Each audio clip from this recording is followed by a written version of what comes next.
Hello friends, my name is Balram Prasad and I'm working as a senior software engineer in Microsoft USA. Today I'm going to talk about storage and provided by Azure. Azure is a cloud solution provided by Microsoft. So storage is where we store any data. We can understand as a hard disk, right? So when we need to store any data, we use our hard disk either on system that is our hard disk attached with our system, or any external hard disk or network hard disk. It is the advanced version of that one. This hard disk or this data is stored on cloud, and this cloud is provided by Microsoft. So there are plenty of different feature provided by Microsoft for a storage solution and storage for that one. If you see that one, you can store your files, so you can lift and shift your all this file whatever is stored in data your disk, and you can lift shift and then you can attach that storage using Samba protocol, so that you can use in same way the network file system you were using into computer, that gives the same feature. The other thing is the disk, that if you want to connect with the some disk as a C drive or D drive we generally do, that also you can use that one, that kind of solution to connect into Azure storage, and there will be temporary disk which will be connect, and you can play according to that one.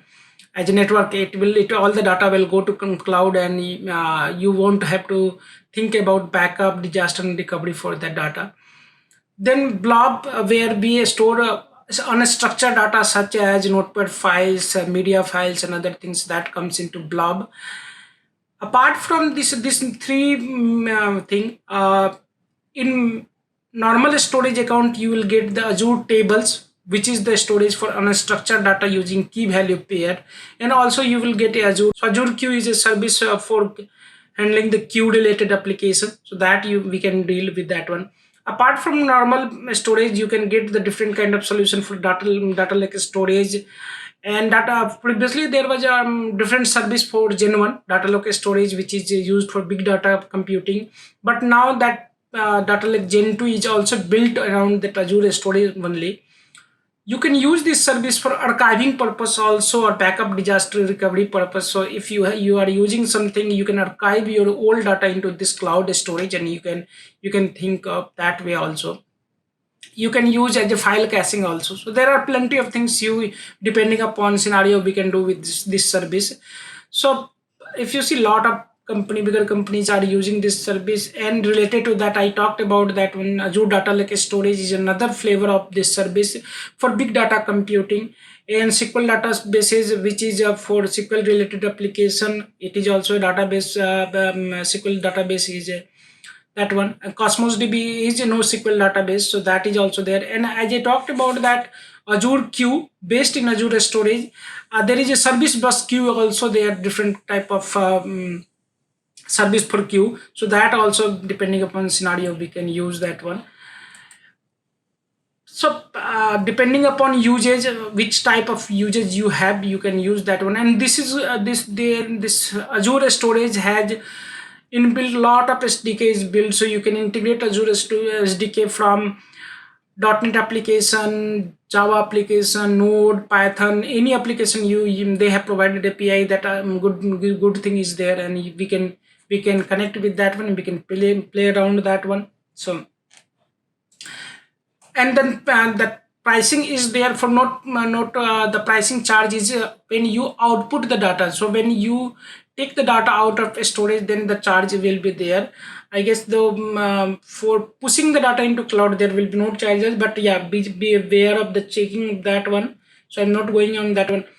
And then data redundancy option is one of the major thing which we talk when we store the data. So there are few options. Locally redundant storage, when you create the storage, we will see that one. LRS, ZRS, zone redundant service, GRS, geographically redundant service, and read access geographically redundant storage, or we said RAGRS. So one is that one, it will be that data center. In one data center there will be multiple copy. In case of locally redundant storage, if you choose the zone redundant storage, then it will be multiple data center, across region, or that in the same region it might be happen. And if you choose the GRS, geographically redundant storage, then it will be copying and it will be replicating the data across different geography, so that your backup in case of disaster recovery or something will be there.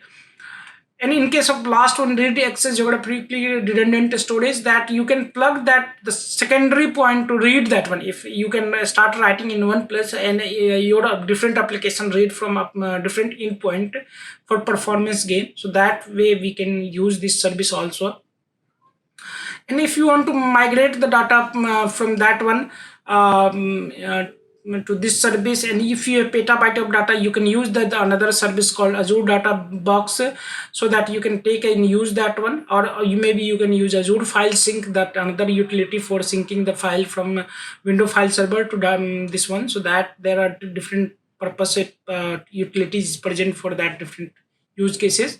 And queue is that one, as I talked about, Azure Queue Storage is service for storing large number of messages. This messages we can access from HTTP or HTTPS, and queue message size will be up to 40 KB in size. So that we have to think about. If you have bigger chunk in one key message, then we can have that different service. But generally we do not have that kind of scenario, that where one message can have more than 64 KB. So that we can see. And table storage, as I talked about, that one other service inside the Azure storage is that table storage, which stores semi-structured data, and that is highly available. So use the JSON for serializing data, we can use that one. And there is a flexible data schema type. Each row can have different schema, so that we can do, and we can store that one.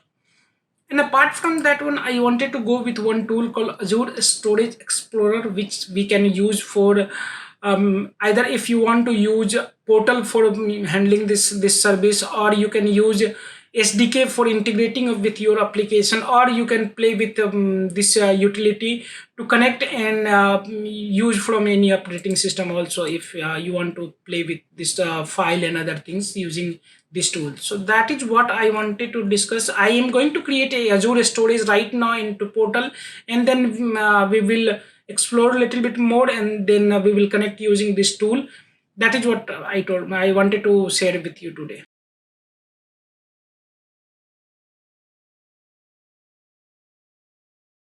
So if you see that one, that cloud storage you can use for backup or recovery or any other data for big or small. It have everything, and it is fully managed, so you do not have to think about all this. Why? We are going to see this one. So if you are going to create a storage account, then you have to provide a name, and in this name should be also unique, because you can access from anywhere. And why? So we will talk about that one.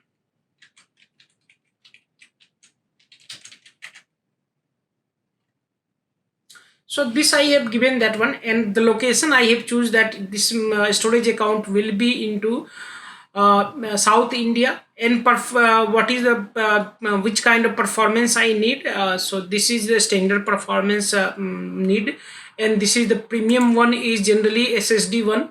So I am going to with this one, and then storage general purpose B2. And now here, if you see that one, you have to select that which kind of replication mechanism you are going to use.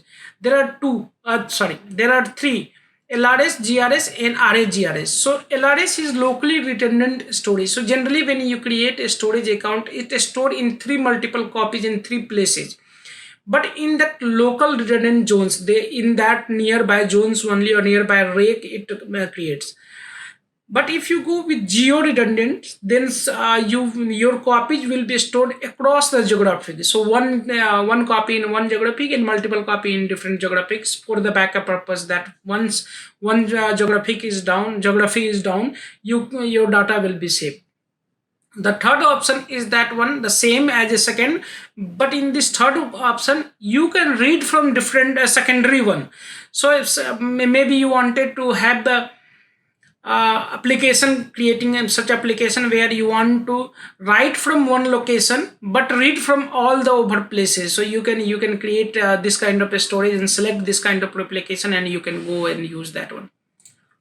Then there is an option that from where this storage account will be accessed. Either you can say that public network on the internet, or you can select some of the endpoint, and then also you can that private endpoints. This is for security purpose, that if you want to do not want to expose as a public, you can restrict that one.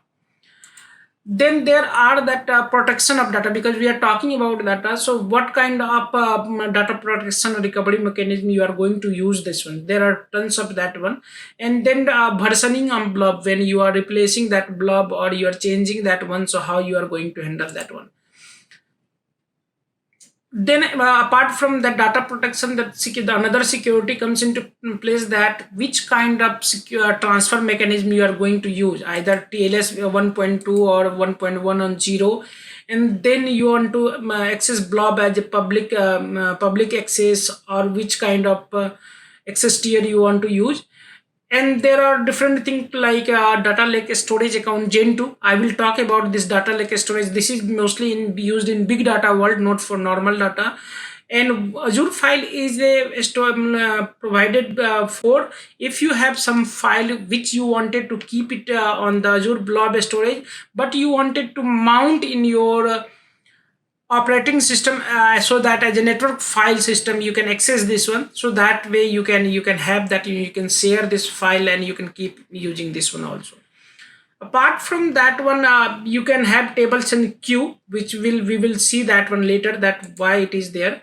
And the same thing for tag, that you can have tag for management purpose, and you can uh, check all the billings and other things based on tags. So I'm going to create this one. It will take some time. So we will once again wait this one, and once it is complete, we will see that one how it looks like.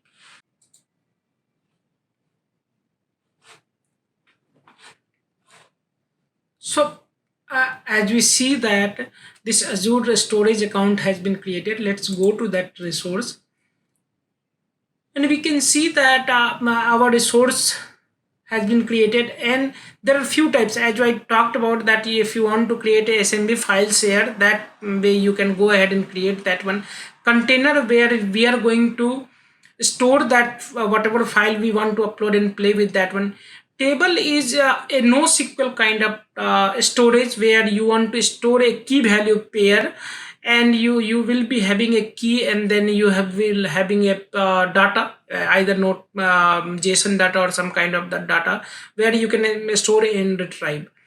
There is another way, that queue, that way you are going to create some queue, and whatever feature provided by queue, that once it comes into queue, you are going to pick up the first one and then process that one. So that is how it has all this feature support in the Azure storage. So I'm going to create a container. Container is once again in the storage. You can have container like something like in folder in the storage account, folder in our file system. So I'm going to create a, and that public access level, I'm saying that no private, it will be there. I will use some key to access this one. That is what it means. So I'm going to create this one, and then once it created, I can go ahead and I can play with that one. I can upload any file, but for that one, what I'm going to do that one, that I'm going to share one more thing with you, that if you see that one tools and SDK for this one Azure storage, you can connect. There is a tool called Storage Explorer, where you can connect using key to this storage account. You can play with that one. And for if you are trying to connect with some code, yeah, there is a good SDK for PowerShell, Azure CLI, .NET, Java, Python, Node.js, all API present already built in using this different kind of SDK to play with this one, to connect with this one, upload, download, or get the message from queue, process the tables, and all these things are given there. So you can go ahead and download that one. You can do that one. Apart from that one, also you can put this one into your network, as we talked about. There is one good thing that if you want to deploy a static site on this storage account, you can deploy and use. You do not need to host in any other places. Plain normal, if you have plain normal website of, in HTML, you can deploy that one.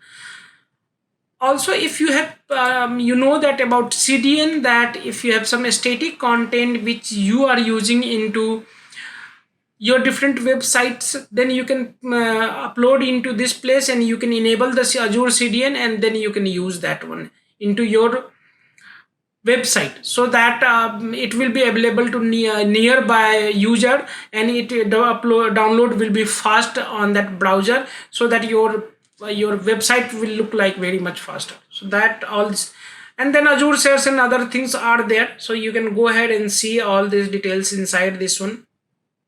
So quickly, if I go ahead and see that one, that this is Azure storage, then we can connect using this one and play using this one, and you can download this Azure storage from for your local machine also. So let's go and see this one. So if you go this one, there are version, you can choose that which operating system you want to download, Windows, Mac, Linux, and then download, and locally, from local you can connect this one, and I had this one, so I will show you this one, that how it looks like. So this is that one, you can connect with this one. A sample we can see that one, that what are the different container we can attach, and then we can go ahead. So right now, if you see, we do not have anything attached with that one. For attaching and playing with this one, either you can go ahead in portal and do that one, or if you do not want to go and do in portal, then just go in access key. You can take your keys, and I'm going to show this one because I have to copy this one. So this is just for demo purpose. Anyway, I'm going to delete everything. So this key I can show. So let's see, hide this one. I have taken the connection string. So I'm going to connect to this storage account, and it asks a lot of options, but I'm going to use connection string, and I will put this connection string here. So now I am able to connect with our Azure storage which we have created, and I can see whatever container inside there. I can see whatever file share if I have created. I can see if any queues I have created. Let's try to create one queue, because we are going to have this queue later on this demo in maybe second or third week. Let's create a test queue for now, but I will change the name later. So test queue is there. If we go ahead and see this one quickly in the queue section, so if you see, it is here right now. So queue is that one, that basic feature of queue is that one, which comes first will be processed first, right? So you will get that one, and there are a lot of jargons around that one. You can play around that one, and we might talk later. So we can add message, we can dequeue message, we can requeue message, we can clear the queue, and based on different thing we can do that one. Using this tool, you can connect with some Cosmos account also. We are going to create a Cosmos account later, and we are going to connect with this one. Data Lake storage is another kind of storage provided by Microsoft Azure for big data world. And now right now Gen 1 is being retired, and Gen 2 version has came, so that we will see in some other videos. But yeah, this is the tool, and this is a very good tool to connect and manipulating with your blobs, your queues, and when you are going to develop that one, some queue based application on this one based on Azure storage queue, then you are going to use some playing with some message and other things from here. So this was that one for which we were creating Azure storage.